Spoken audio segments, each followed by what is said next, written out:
ထွက်တာ哦ဆိုတော့ဒီဝက်ပြီးွားလို့ရှိရင်ကျွန်တော် IMU ချောင်းပိုင်း1ရှိမယ်ပြီးွားရင်မနေ့တော့ကျွန်တော်ကိုသူရလွင်နဲ့တီးရဲ့တာမတ်တဲ့ကဒိုနဲ့အဲ့ပွဲမကြည်ဝဲလာမယ်โอเคပြီးွားလို့ရှိရင်ကျွန်တော်ဒီည9နာရီထိုးမှာဟိုပါပေါ့စကော့ပတ်စကော့ပွဲလာဖို့ရှိအောင်မယ်ဆိုရဲတော့ကြောင့်မို့ကျွန်တော်အနေနဲ့ဒီနေ့မှာစကော့ပတ်စကော့ပွဲတွေရော IMU ပွဲတွေရောဒီလိုပုံစံမျိုးထူးဆက်ပွဲတွေအပြင်မှာကျွန်တော်ဒီမနေ့တော့ကတော့ပတ်ဆက်တာမတ်ဆိုတဲ့ပွဲတစ်ခုလည်းကျွန်တော်မြင်တွေ့ရအောင်မယ်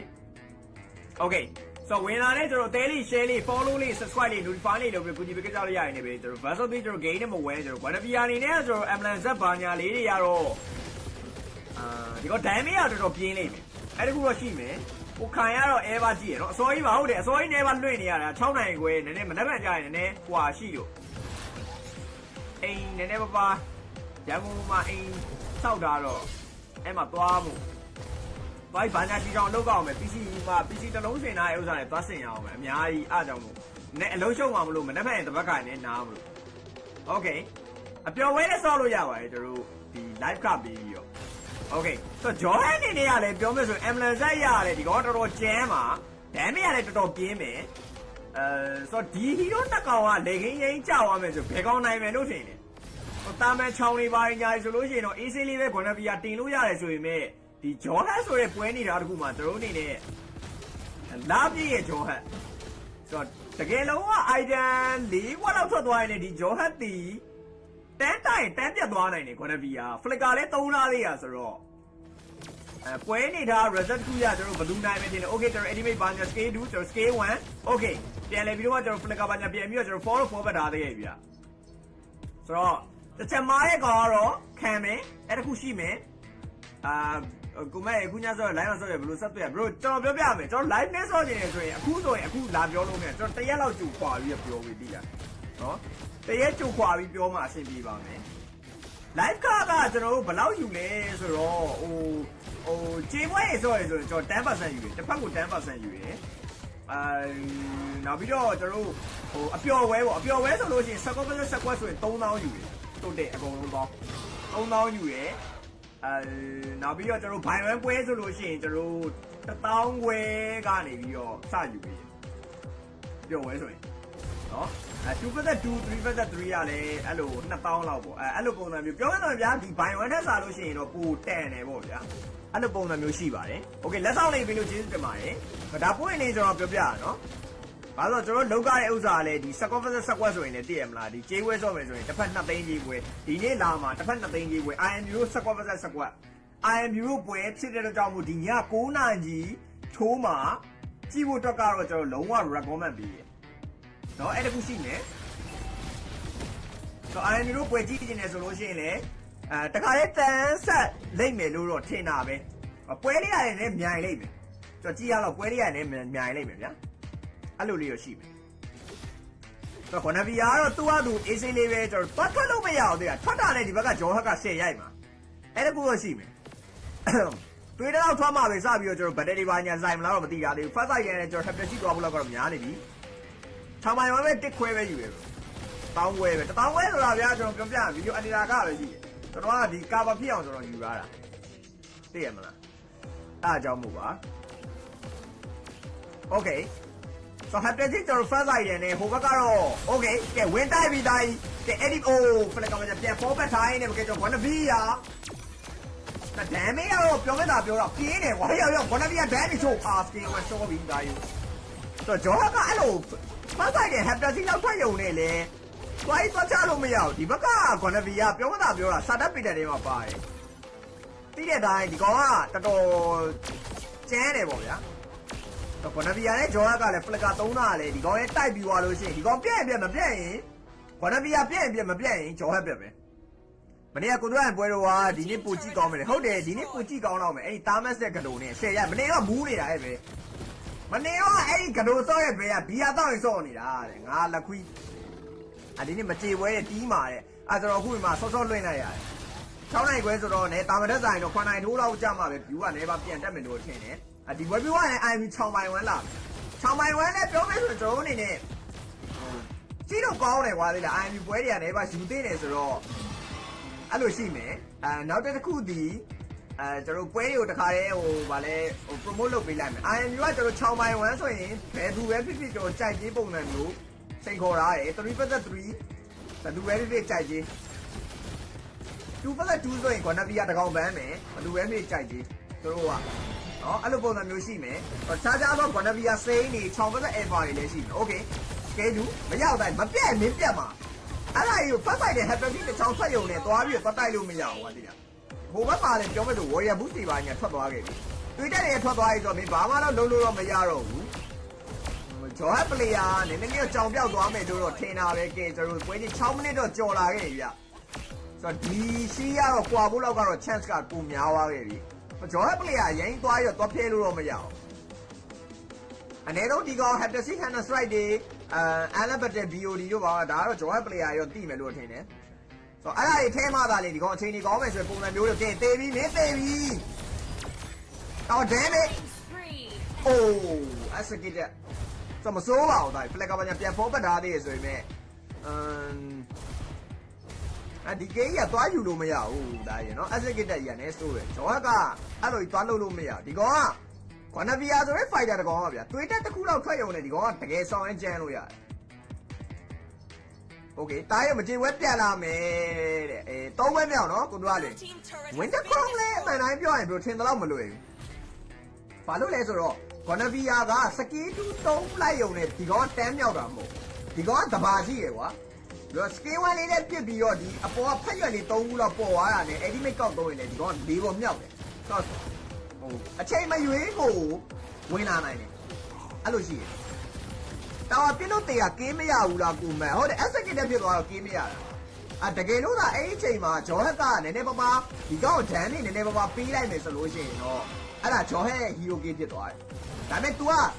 तू ကလည်းဘာမှမတုတ်ပြန်လိုက်ရပဲနဲ့ဗျာနောက်ဆုံးဒီကောင် scale 1လေးဖွင့်ထားရတော့မှဒီကောင်ဒန်နေကလည်းပါထိဘူးတော့တာဝါကြီးကပဲပြစ်သွားတော့ဒီကောင် SK တက်ဖြစ်သွားတယ်ဟောအဲ့လိုလေးရှိမယ်โอเคဆိုတော့ happy ကြီးကဝင်တိုင်းမရှောပါနော်မရှောပါခဏမီကအင်းမြူလဲပါတယ်ကွာတိလားပြောမှသာပြောအင်းမြူလဲအတွက်အပေါ်ကဖက်ရက်လေး3ခုပြည့်သွားရင်မင်းဖလေကာနဲ့ဝင်ပြီးတော့၄ပေါ်မြောက်နေနိုင်လို့ရတယ်ခဏမီကအဲ့တခုကတော့ကျန်းတယ်โอเคပါ sorry နဲ့ဆိုရင်တော့ကျွန်တော်တို့ဒီ Facebook page messenger တွေTikTok messenger တွေ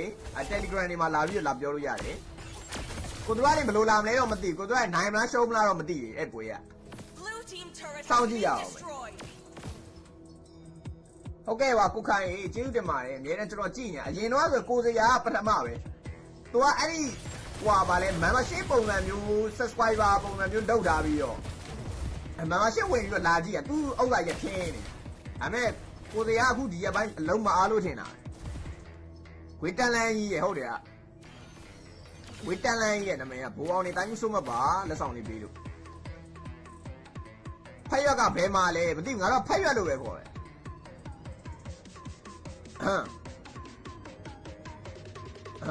ပန်းပွဲလိုပုံစံမျိုးလေးကွာအဲ့လိုပုံစံမျိုးလေးဒီတော့မှာမင်းငါဘလို့ပြမင်းတို့အဲ့ဒီဖက်ရွက်ကိုဘလို့ပြမင်းတို့ငါတို့ဝမ်ဝမ်စပြီးတော့ကန်ရတယ်လို့ဖြစ်တယ်ဘယ်နာမှလည်းမသိဘူးလို့ဝမ်ဝ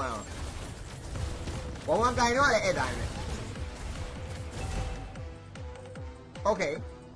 ဆိုစကိုင်းတဲ့ base တခုရတော့ကျွန်တော်ဒီ CFF ပုံစံမျိုးလေးသွားတာလေဟိုဘက်က Holy Christian မင်းသိပြီမင်းလေးပေါ်မြောက်လာတယ်မင်းသိပြီမင်းနေပြန်ရောက်ပြီ CFF okay ဟဲ့လားကောင်းတယ်ဒါပေမဲ့မင်းဒီအချိန်မှာမင်းသွားပြီးတော့ဗတ်တယ်သွားဆိုင်လို့မရအောင် Family Street 1600กว่าတယ်လူတယောက်မင်းနိုင်ဖို့အချိန်ဘယ်လောက်ကြာလဲဒီတယောက်မင်းနိုင်ဖို့အချိန်ဘယ်လောက်ကြာလဲဆိုတော့အဲ့လူကိုကဘယ်လောက်ထိချစ်လဲပုံမှာမူတည်ရကွာသိတယ်အဲ့လူနည်းနည်းပဲချစ်မယ်ဆိုရင်အချိန်ကနည်းနည်းလေးပဲကြာအဲ့လူကိုလုံးဝအများကြီးချစ်တယ်ဆိုရင်အချိန်ကအများကြီးကြာအဲ့ဒါကိုချစ်တဲ့ပုံမှာပဲမူတည်ပါတယ်တီးနေတယ်ကွာဒေဇူကီဒယ်ရီကဲအဲ့ဒီမဲ့တွေကောက်သုံးတယ်မြန်မာလိုကြီးသားကြီးတို့နော်ဟိုဘက်ကကြားကြီးနော်ပြောမတာပြောတာမင်းလာပြရလုံးဝလေကင်းဆွဲမှရမှာလေကင်းလုံးဝဆွဲပြီးတော့မင်းဝင်တိုက်ပြောက်အဲ့လိုလုံးမှရမှာဒါတော့မှဟိုဘက်က flicker ပါညာပြန်ပြီးတော့ forward ဝါနေမွတ်သွားမှာတန်းပြီးတော့တန်းအပ်မှာဟိုးရောတပိုင်းကြီးပါကောက်ထဲကုန်ပြီ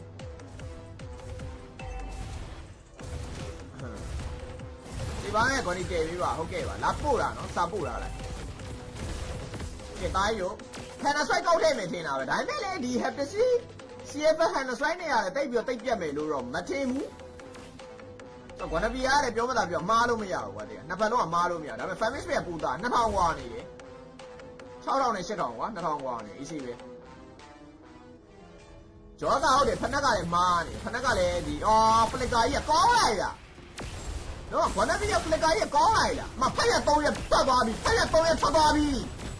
ဒီရဲ့မှာသိပြီရတော့ 4K ဝင်းမဲ့သားကြီး 4K ဝင်းမဲ့နိုင်သွားပါပြီသားကြီး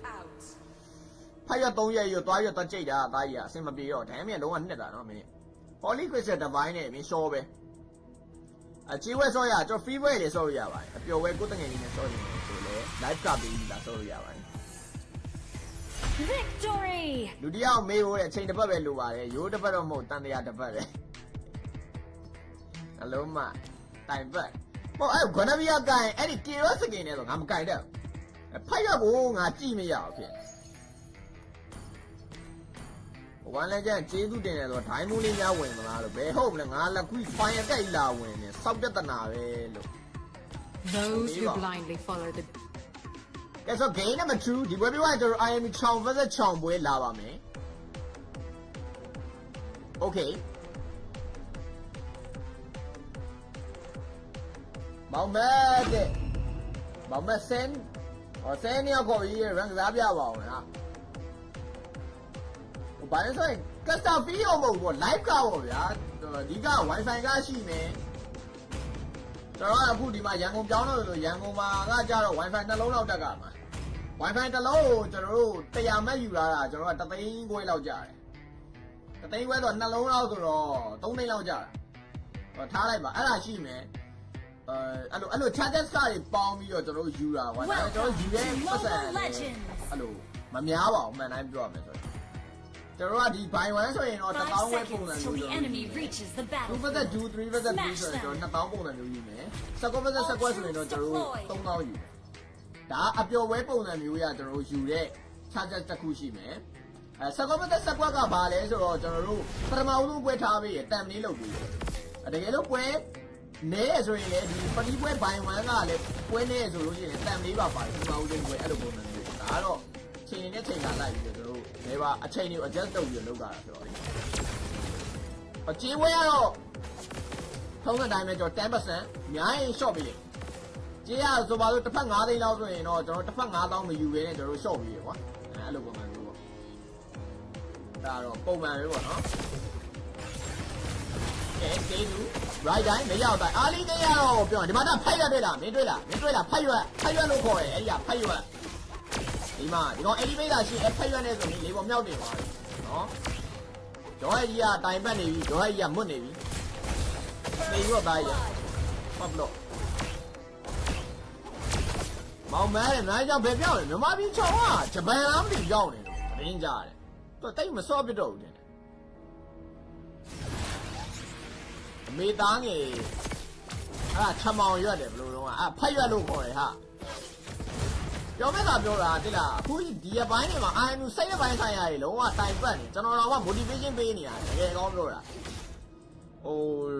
အရင်တော့ဆိုရင်ဗျာ IMU ဆော့ရဲ့ပွဲဆိုဘာမှပွဲဆိုနိုင်တာများတယ်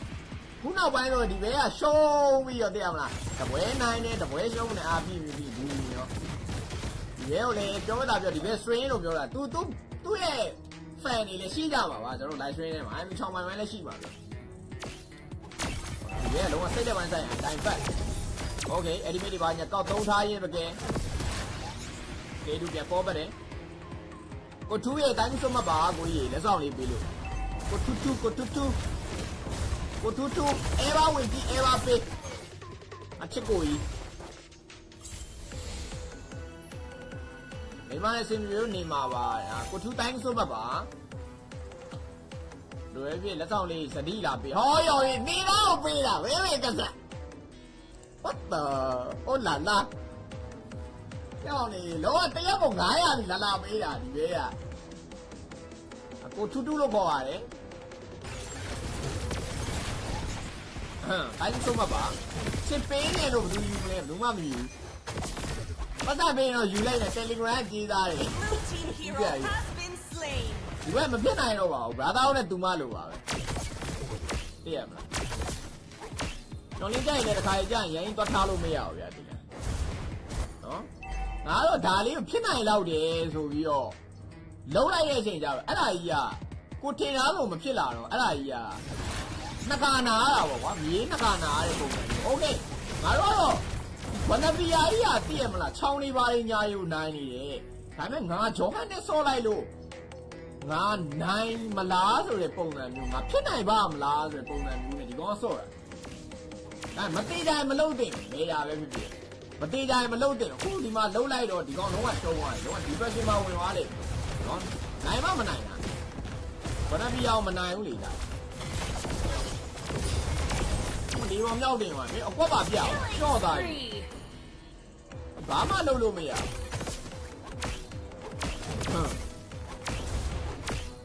အိုင်ယူရတဲ့ဘစ်တဲ့နဲ့ဒစ်လင်တွေတို့ဘဲဝယ်ပါလားဟာဘာတော့ဟာ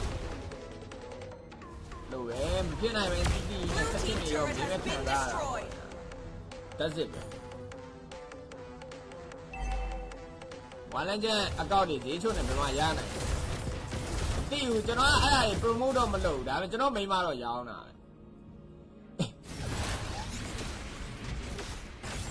ကျော်ကကြောင်းနေတယ်လို့ပဲတဲ့မဝင်ချတော့ဘူးတဲ့ချပဲခံနေတာမရဘူးလေဘယ်လိုလဲမဖြစ်နိုင်တော့ဘူးလေတော့ပြောတာအားကြောင့်ဘယ်လိုလဲဆိုပေးဆက်ချစ်တယ်ပေးဆက်ချစ်နေတာပေါ့နော်ကျန်တယ်မပြေပြောင်းမသိဘူးမှာဗါလေစိုက်ကတင်နေတော့ဖွင့်နေပြန်ညာမသိအန်ကြီးဘလောက်မှမရှိ7000နဲ့တော့လုတ်ပေးလိုက်တာသူတို့မသိလို့ကျွန်တော်လာကြတယ်တစ်ဖက်9000နေစားတယ်ကျွန်တော်လုတ်ပေးလိုက်ဟုတ်ကဲ့ပါစပ်ဖို့ရဟုတ်ကဲ့ပါကဲလူ right time မကြောက်သားကြီးလို့မင်းမရတော့ဘူးသားကြီးမင်းမရဘူးမင်းမရဘူးဘလို့ကြီးပြေးဝင်သွားတာတော့သားကြီးပါ Mega kill. ဖိုးစည်းပါပဲ IM တို့ပွဲလာပါပြီ IM တို့ပွဲလေးလာပါပြီသားကြီးရောနော်မပျော်တော့ပါဘူး